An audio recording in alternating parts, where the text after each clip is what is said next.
Hey guys, welcome back to Modeling Manhood. Today we're going to be talking about church stereotypes and some of the terms that we've come up with for people that go to your church or maybe visit your church. And you guys probably have some of your own versions, which would be fun for you guys to comment. But think about it. You have the alphas, which are like the first people to show up on Sunday.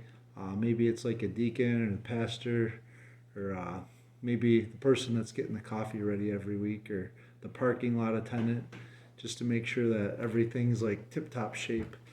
And then because you got the alphas, you got to have the omegas, which are going to be the people that are there like hours and hours after everybody leaves church. They're the ones that somebody had to give a key to so that the church could get closed because the pastor's already home finishing up his afternoon dinner or something. But they're still at church having just a good old time with friends and catching up. And then we got this term called the scooters. And maybe you guys can relate or were like a scooter once in your walk with Jesus.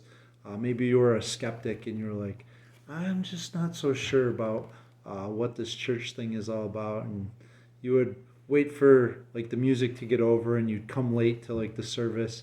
And then like as soon as the pastor did like the altar call or the invitation to come up, you were like, bang, time to go. And never had to make contact with anybody or learn anybody's name. And in the Bible here, in Luke chapter 19, Jesus gets introduced or introduces us to this gentleman named Zacchaeus. And Jesus spent a lot of time with tax collectors and Pharisees and prostitutes and Sadducees and Pharisees and called them whitewashed tombs and hypocrites. And maybe you're skeptical of Christianity just because you're like, oh, they're all just a bunch of hypocrites or something like that. And I don't really know where Zacchaeus would have fallen in, but I just want you guys to listen what Jesus said to him. Jesus entered Jericho and was passing through, and behold, there was a man named Zacchaeus. He was a chief tax collector, not just a tax collector, and he was rich. And he was seeking to see who Jesus was. But on the account of the crowd, he could not, because he was short in stature, so he was shorter than the rest of the people. So he ran on ahead and climbed up in a sycamore tree to see him, for he was about to pass that way. And when Jesus came to the place, he looked up and he said to him, Zacchaeus. And if you guys have sang the song, Zacchaeus, come down, for I'm coming to your house today. And Jesus met him there. And we don't have to show up to church to meet Jesus, but it is good that we are in fellowship with a bunch of believers on a regular basis. We are not meant to do life alone. And if you're not getting together with a group of believers or in a home Bible study or a youth group or something like that, I would just encourage you guys to grow in your faith this year.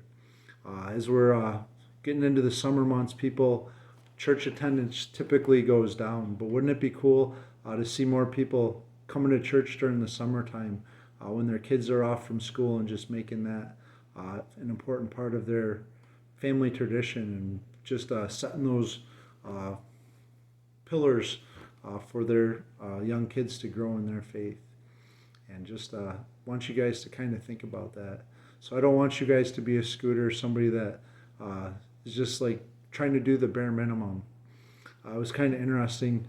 Our message today at church was talking about doing the bare minimum. We've given Jesus the keys to our heart, and oftentimes we don't want to give him the rest of our life too. We're like, all right, here I am, but we're reluctant to give up other parts of our life or change the ways that we're living for the world rather than living for him 100%. So I would just encourage you guys, when you think of like a scooter, it's a choice that we have each and every day. So think about it. Hopefully that makes sense to you guys. Don't be a scooter. Be an alpha, be an omega. But most importantly, make sure that you are giving Jesus 100%. Don't give him the leftovers. they get tossed out after they've been in the fridge for a couple weeks when nobody wants to eat them or they're growing. And you know what? We don't want that to be our lives either. We want to be giving God the freshest and the newest and the best.